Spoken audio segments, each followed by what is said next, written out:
Ads లేకుండా latest episode చూడండి.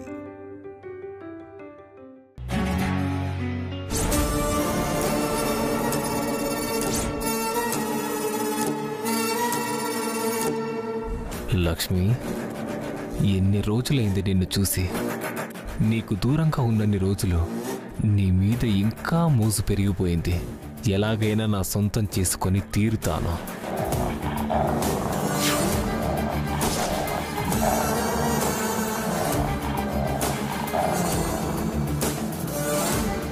ఇదేంటి ఇలా చూస్తుంది?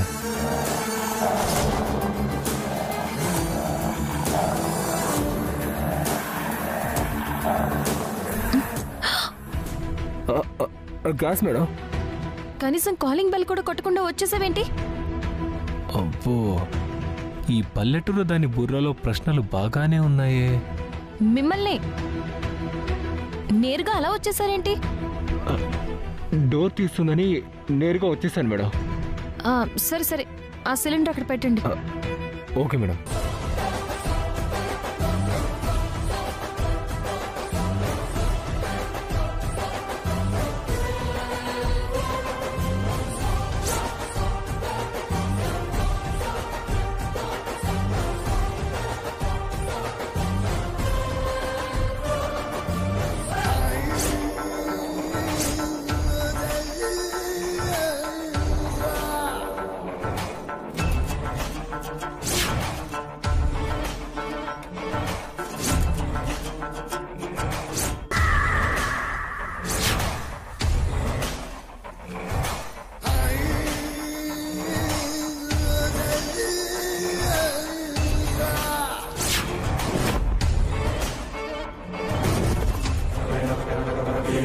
ఇదేంటి కన్నార్పకుండా నన్నే చూస్తుంది?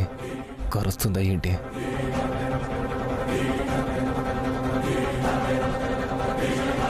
మేడం, డబ్బులు. ఒక్క నిమిషం.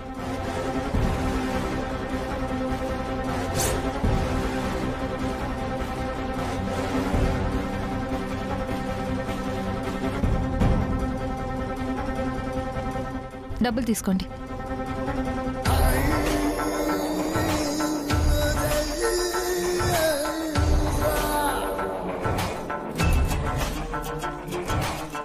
ఏంటి ఆలోచిస్తున్నారు?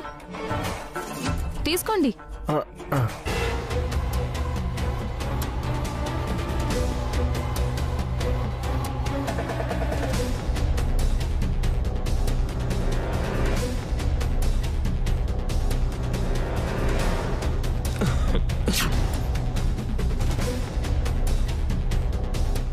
వస్తాం మేడం.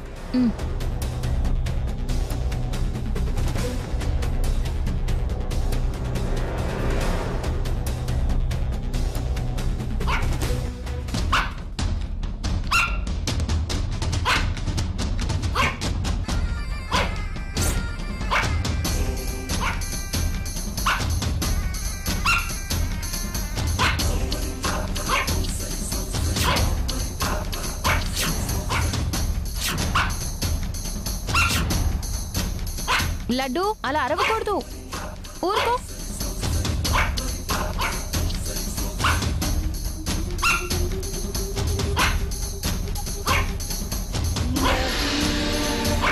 లడ్డు అతన్ని చూసి ఎందుకు అలా అరుస్తుంది? డాగ్స్కి ఎప్పుడైనా డిఫరెంట్ సెన్స్ కలిగినప్పుడే అలా అరుస్తూ ఉంటాయి అన్నయ్య. అదోకే అన్నయ్య, కానీ పర్టికులర్గా అతన్ని చూసి ఎందుకు అరుస్తుంది అని. అదే నాకు అర్థం కావడం లేదు. ఏదో దొంగని చూసి అరిచినట్టు అరుస్తుంది. ఇదిగో గ్యాస్ అబ్బాయి, నీ గెటప్ ఏదో మా లడ్డూ గడికి నచ్చలేదనుకుంటా. త్వరగా వెళ్ళు. అలాగే అండి. అమ్మా లక్ష్మి, లడ్డూని తీసుకుని వెళ్ళు. లడ్డు,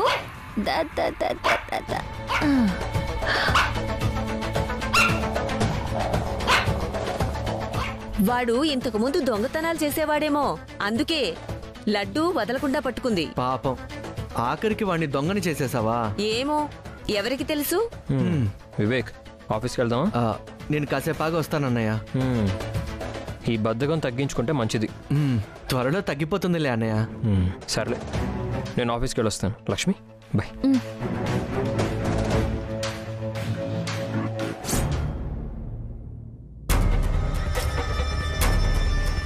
లడ్డు 5 నిమిషాల్లో నీకు అన్నం పెట్టేస్తాను. లడ్డు, నేను ఇక్కడ మాట్లాడుతుంటే నువ్వు అక్కడ చూ.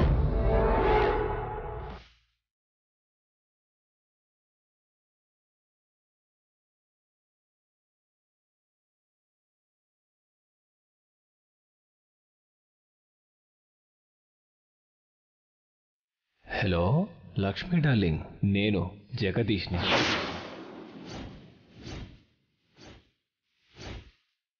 మనిషి లేడు, మంత్రం వేసినట్టు లెటర్ ఇక్కడికి ఎలా వచ్చిందని అనుకుంటున్నావా? ఆ లెటర్ అక్కడ పెట్టింది నేనే.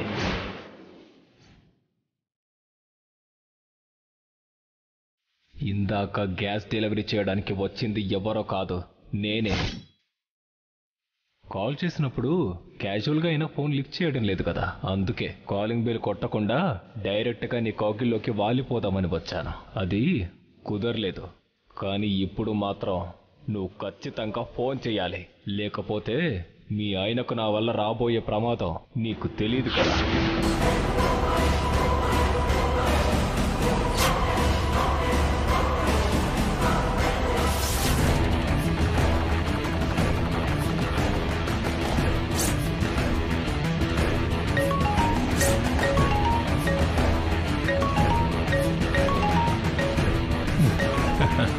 నాకు తెలుసు లక్ష్మి, అపాయం వస్తేనే అణిగి మణిగి ఉండడం కూడా తెలుస్తుంది. నా కాల్స్ కట్ చేస్తూ కేర్లెస్గా ఉన్న నువ్వే నాకు కాల్ చేసేలా ఎలా చేశానో చూసావా?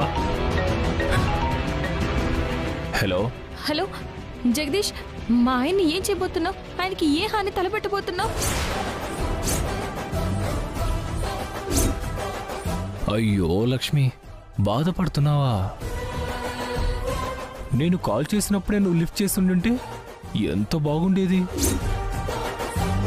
నువ్వు మారం చేయకుండా ఉంటే నేను ఈరోజు ఇంత ఘోరం చేసుండేవాడిని కాదు కదా. ఏం చేసావు? నువ్వు నా కాల్స్ లిఫ్ట్ చేయడం లేదు, అందుకే నాకు కోపం వచ్చింది. కోపం వస్తే నేను ఊరుకుంటానా? కార్కి బ్రేకులు తీయాలనిపించింది. ఎవరి కారు అనుకుంటున్నావు?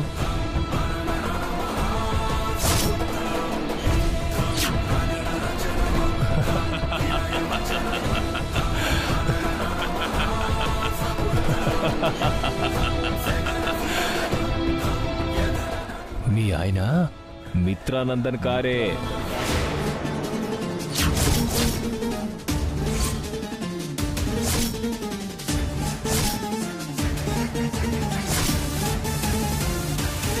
ఈ పాటికి ఉన్నాడో పోయాడో. నా మీద కోపంతో నువ్వెంత పని చేసావా? ఆయనకి ఏమైనా అవ్వాలి. నువ్వు ఎంత లేట్ చేస్తే మీ ఆయన ప్రాణం అంత గాల్లో దీపంలా కొట్టుమిట్టాడుతుంది లక్ష్మి. త్వరగా వెళ్ళి కాపాడుకో. అలాగే నా కాల్స్ అవాయిడ్ చేస్తే పరిస్థితి ఎంత ప్రమాదకరంగా మారుతుందో కూడా తెలుసుకో. హలో హలో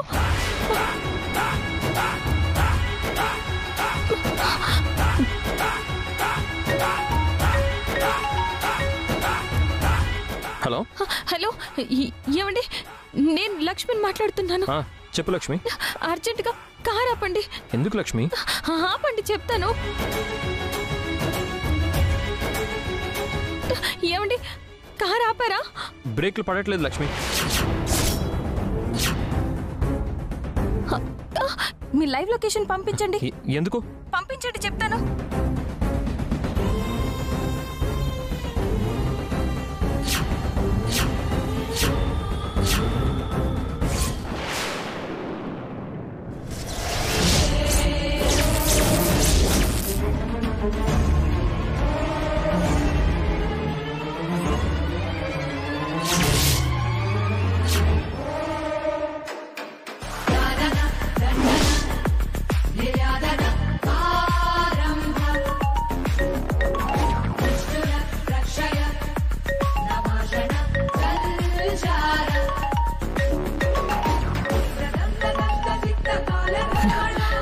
దీక్షితులు గారు మళ్ళీ ఫోన్ చేస్తున్నారేంటి? హలో అరవింద, ప్రమాదం మిత్రకి అతి సమీపంలో ఉంది.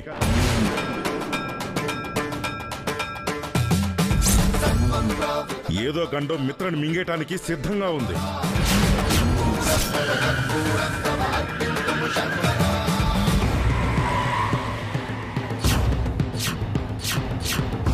మిత్ర ఎక్కడా? ఒక్క నిమిషం దీక్షితులు గారు. మిత్రా మిత్రా మిత్రా మిత్రా. అన్నయ్య ఆఫీస్కి వెళ్ళాడు కదా పెద్దమ్మా. అవునా దీక్షితులు గారు, మిత్ర ఇంట్లో లేడు. అరవింద, మిత్రకి ఆపద ఆమడ దూరంలో ఉంది.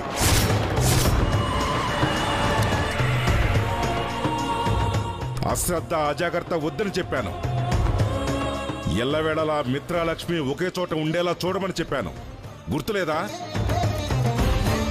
తక్షణమే లక్ష్మి ఎక్కడున్నా మిత్ర దగ్గరికి తీసుకెళ్ళండి. లక్ష్మి లక్ష్మి లక్ష్మి లక్ష్మి లక్ష్మి ఎక్కడా? ఇందాకటి వరకు ఇంట్లోనే ఉంది పెద్దమ్మా. లక్ష్మి ఎక్కడుందో వెతకండి.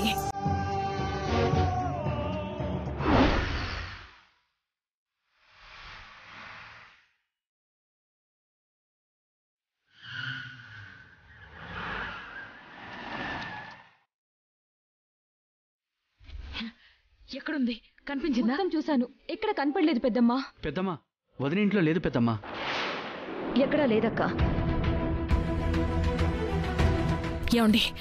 నాకు కూడా ఎక్కడా కనిపించలేదు.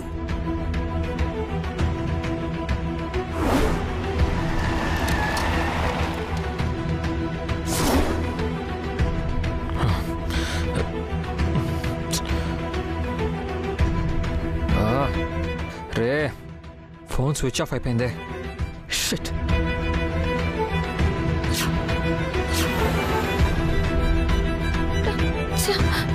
మిత్ర గారు ఫోన్ స్విచ్ ఆఫ్ అయిపోయింది.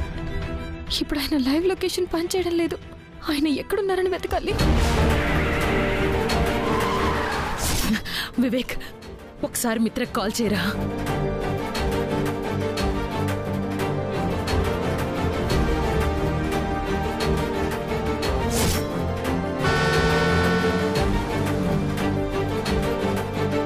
పెద్దమ్మా, అన్నయ్య ఫోన్ స్విచ్ ఆఫ్ వస్తుంది.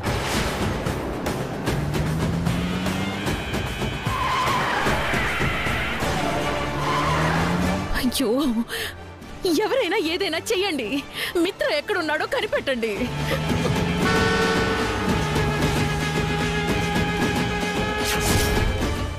నా కాళ్ళు చేతులు ఆడడం లేదు.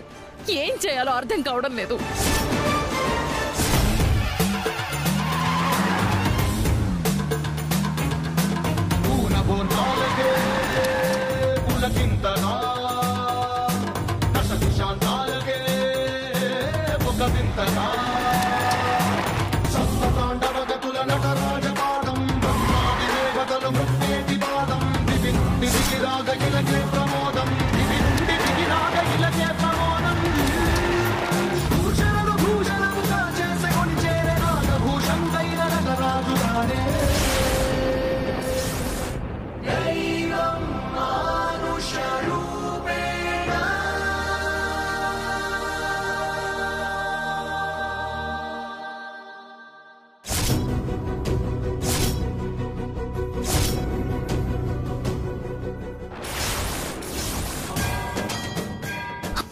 అది మిత్ర గారి కారే.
మిత్ర గారు,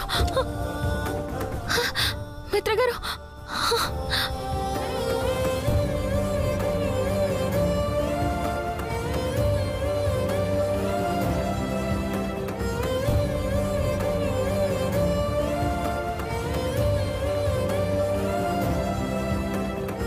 మీకేం కాలేదు కదా? ఏం కాలేదు లక్ష్మి. నేనెంత కంగారు పడిపోయానో తెలుసా? నువ్వెంత కంగారు పడ్డా నన్ను కాపాడుకోవడానికి ఒక్క క్షణం కూడా ఆగవు కదా. మీరింత ప్రమాదంలో ఉన్నారని తెలిసా కూడా నేను ఎలా ఆగలను చెప్పండి?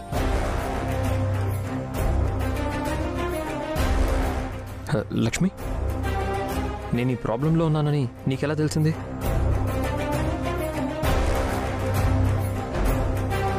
ఏమైంది లక్ష్మి? చెప్పడానికి ఎందుకంత ఆలోచిస్తున్నావు? కార్కి బ్రేక్స్ పడట్లేదని నీకెలా తెలిసింది? ఇదంతా చేసింది ఆ జగదీష్ అండి.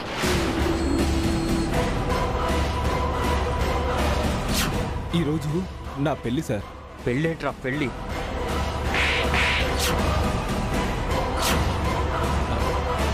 లక్ష్మికి నాకు ఎప్పుడో పెళ్లి సెట్ అయిపోయింది. లక్ష్మి కూడా నన్ను ఇష్టపడింది. జగదీష? అవునండి.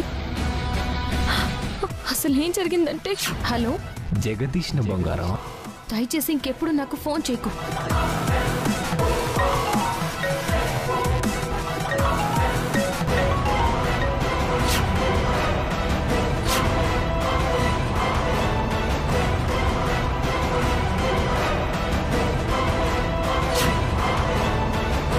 నువ్వు ఖచ్చితంగా ఫోన్ చేయాలి, లేకపోతే మీ ఆయనకు నా వల్ల రాబోయే ప్రమాదం ఏంటో నీకు తెలియదు కదా.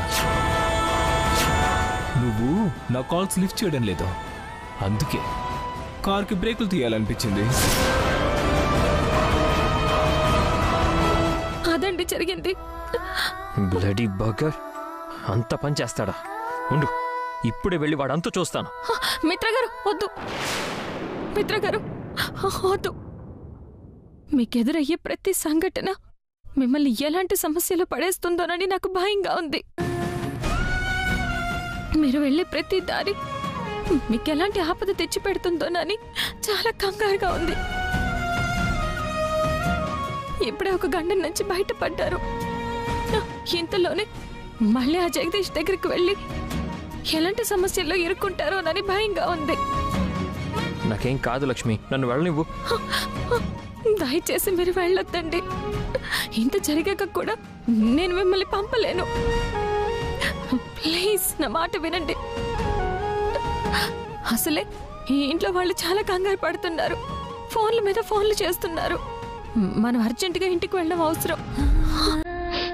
పదండి.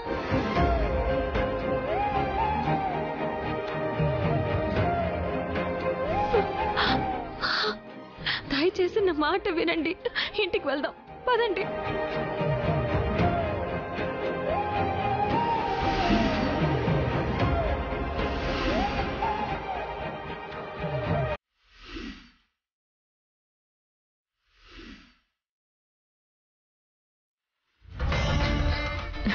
దీక్షితులు గారు హెచ్చరిస్తూనే ఉన్నారు, మిత్రకి ప్రమాదం పొంచి ఉంది, నిర్లక్ష్యంగా ఉండొద్దు అని చెప్తూనే ఉన్నారు.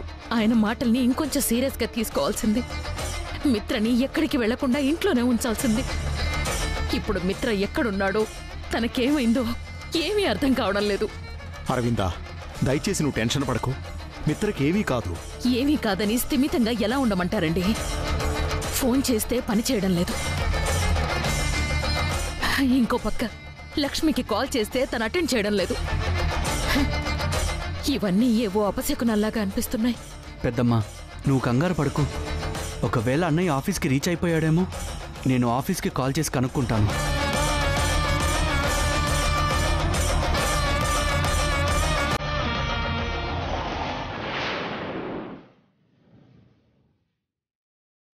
అన్నయ్య వదిన వచ్చేశారు. అక్క ఒక్క నిమిషం. ఏంటి దేవయాని? నువ్విప్పుడు ఎమోషనల్ అయితే మిత్ర జాతకం గురించి, ఆ జాతకంలో ఉన్న గండాల గురించి లక్ష్మికి తెలిసిపోతుంది. అవును మామ్, నువ్వు కొంచెం కంట్రోల్డ్గా ఉండు. అన్నయ్యని ఎందుకు ఏమిటి అని ప్రశ్నించడం మొదలు పెడితే లక్ష్మికి అనుమానాలు మొదలవుతాయి. మిత్ర క్షేమంగానే ఉన్నాడు కదా, అందుకే లక్ష్మి ముందు ఎక్కువ ప్రశ్నలు అడక్కండి. సరే దేవయాని. మిత్ర, నాన్న ఎక్కడికి వెళ్ళిపోయావురా? నేను ఫోన్ చేస్తే స్విచ్ ఆఫ్ అని వస్తోంది. అవును మో, సడన్ గా ఫోన్ స్విచ్ ఆఫ్ అయిపోయింది. మిత్ర గారి జీవితంలో ఎందుకు ఇన్ని గండాలు వస్తున్నాయి?